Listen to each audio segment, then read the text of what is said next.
70s میں جب میں 73 میں مشیگن گیا ماسٹرز کرنے کے لیے تو مجھے بڑا تعجب ہوا.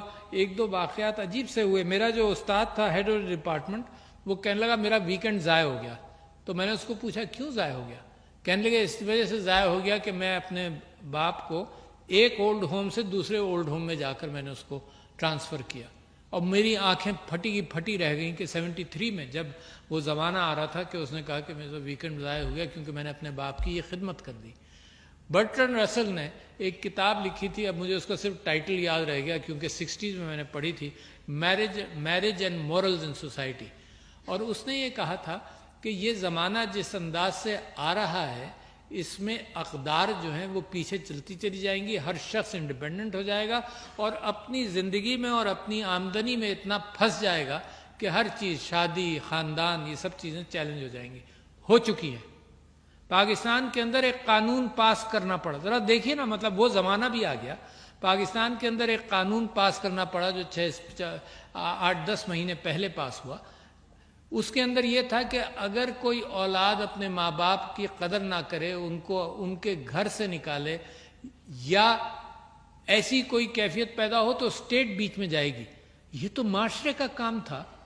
معاشرہ ایسی تربیت دیتا تھا, معاشرہ اہتمام کرتا تھا, خاندان والے اہتمام کرتے تھے کہ بے غیرت تم نے ایسا کام کیا کیوں؟ یہ اسٹیٹ کو تو یہاں جانا ہی نہیں چاہیے تھا.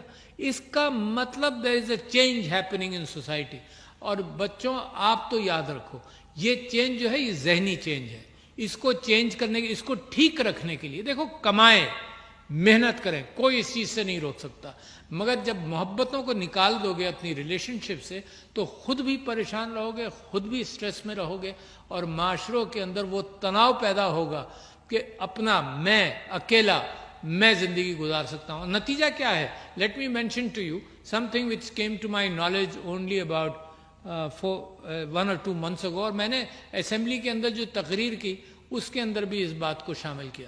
اتنا سٹریس ہے سوسائٹی میں, اتنی پریشانی ہے سوسائٹی میں کہ فگرز ہی نہیں تھے کوئی. تو human rights commission of Pakistan نے فگر دیا کہ 24% لوگ ایک وقت میں کسی پریشانی میں موجود ہیں جس کو سٹریس کہتے ہیں. یہ دوسری بات ہے کہ اگر اس پریشانی میں ان کو گھر میں لوگ شیئر کر لیں, گھر میں دیکھو جوائنٹ فیملی میں ایک خوبصورتی تھی, گھر میں لوگ شیئر کر لیں. جب اکیلا ہو جاتا ہے تو کسی سے شیئر بھی نہیں کرتا, گھر میں لوگ شیئر کر لیں تو وہ پریشانی کم ہو جاتی ہے. لہٰذا آج کل میں پھر اس بات پر محنت کر رہا ہوں, جیسے مسز سمینہ الوی نے بریسٹ کینسر کو فوکس کر کے 3-4 چیزوں پر لائے. میں بھی یہ کوشش کر رہا ہوں کہ یہ جو سٹریس ہے معاشرے میں اس کو قابو کیا جائے. مگر ایک فگر اس میں اور بھی بڑا الارمنگ تھا. وہ الارمنگ یہ تھا کہ کالج گوئنگ اسٹوڈنٹس اور اساتذہ کے لیے یہ انفارمیشن ہے کہ 60 to 80% of college going students are under stress. ایسی کیا کیفیت ہے؟ علم کی تلاش کے اندر یہ ذہنی پریشانیاں کیسے آ گئیں؟ یہ کیسی مشین ہے جس پر ہم نے ان کو ڈال دیا, جس کے اندر یہ مسلسل بھاگتے رہے اور دماغی تناؤ کے اندر مبتلا ہو. نتیجہ کیا ہے؟ یہ فارمیٹیو ایئرز کے اندر ہم نے ان کی مشین, روزی کمانے کی مشین کے اوپر ان کو اتنی ایکسرسائز کروائی کہ زندگی بھر ایسے ہی زندگی گزاریں گے, صرف روزی کے پیچھے بھاگیں گے. تو یہ بیلنس جو ہے یہ ضرور میرے پاکستان کو اس وقت ضرورت ہے کہ آپ لوگ بڑی محنتیں کریں اور دوسروں کا دنیا کا مقابلہ کریں, مگر زندگی میں ایک بیلنس رکھنا بھی بڑا ضروری ہے جو میں آپ سے کہہ رہا ہوں. 60 to 80% of students were under stress. اور جو آپ اخبار میں کبھی کبھی خبریں سے دیکھ لیتے ہیں نا کہ ماں نے بچوں کو مار دیا, یہ ہوا, یہ تو صرف وہ بامز ہیں جو ٹپ آف دی آئس برگ پہ جا کر ایکسپلوڈ ہوتے ہیں.